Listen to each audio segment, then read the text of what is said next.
This day of winter, a grandmother was sitting in her chair knitting a pair of mittens.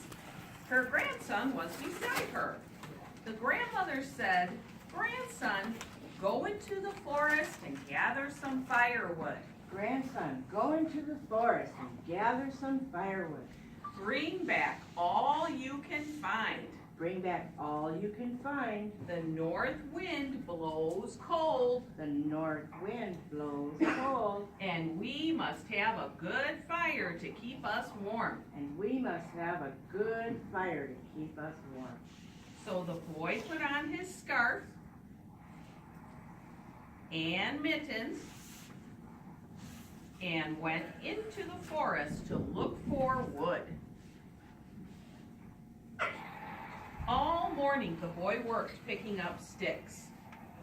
Then a strange thing happened. He dropped one of his mittens in the snow. Now, how a boy could do this on the coldest day of winter we'll never know. But that's the way the story is told. Off he went with his load of wood, and the mitten was left lying on a snowdrift.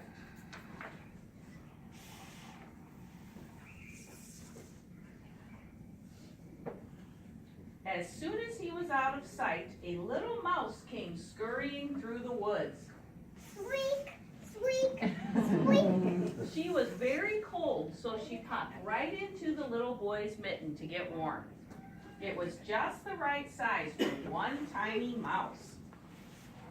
Next, two green frogs came hip-hopping over the snow to the mitten. Ribbit, ribbit, ribbit, ribbit, ribbit. The frog said, "Anybody home?" Anybody home? The mouse answered, "Only me, Only me. and coming quickly before you freeze." Mommy, cookie before you freeze. So they did. They had no sooner settled themselves snugly in the mitten when two owls flew down. Ow, ow, ow, ow, ow. The owls said, "Can we come in?" Can you come in? The other animals said, "Yes." The owls went in.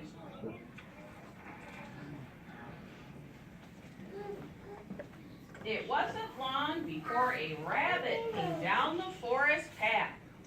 Hip hop, hip hop, hip hop, hip hop. The rabbit asked, "Is there room for me?" Is there room for me? The other animals said, "Not much room left, I'm not sure now. but we'll see what we can do." What will we do? So the rabbit squeezed in. Even before the rabbits had gotten themselves tucked in, two foxes trotted to the mitten. Ruff, ruff, ruff, ruff, ruff. The foxes said, "We're cold, let us in, please." Purple, come let us in, please. And before the other animals could answer, the foxes went in. Now the mitten was really full. The next visitors were two wolves. Ow, ow, ow, ow. They said, "Let us in or we'll eat you up." Let us in or we'll eat you up. The animals said, "Okay." Okay. The wolves went in. Things were almost settled when along came three boars. Oink, oink, oink, oink, oink, oink, oink. The boars said, "Please let us in." Please let us in. The animals said, "Oh dear, Oh dear. we just don't have any more room." We just have no more The boars switched into the mitten. It's not. It's okay, honey. The worst was yet to come, for whom should appear now but a bear. Roar! Roar! The animals cried, "No room, no No room! room!" No room! No room! The bear growled, "Nonsense!" Nonsense. And the bear crawled in. Well, the mitten was really a sight. All these animals were in one little mitten. Along came a little cricket.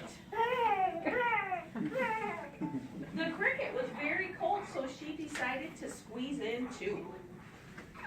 The cricket had no more put a foot inside when with a rip and a snap, the stitches came apart and the mitten blew up, popping all the animals into the snow.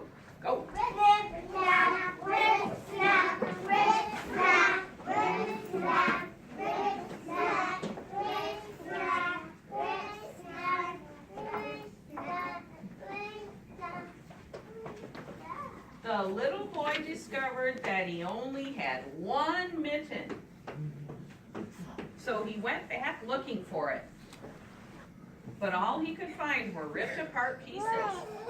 He saw animal footprints all over the snow by the shredded mitten pieces. He said, oh well, Over, my grandmother number, will have the help, my new mittens the listen, finished by now. the now. Then he hurried home with the north wind nipping at his cheeks. He never really did know what happened to his mitten.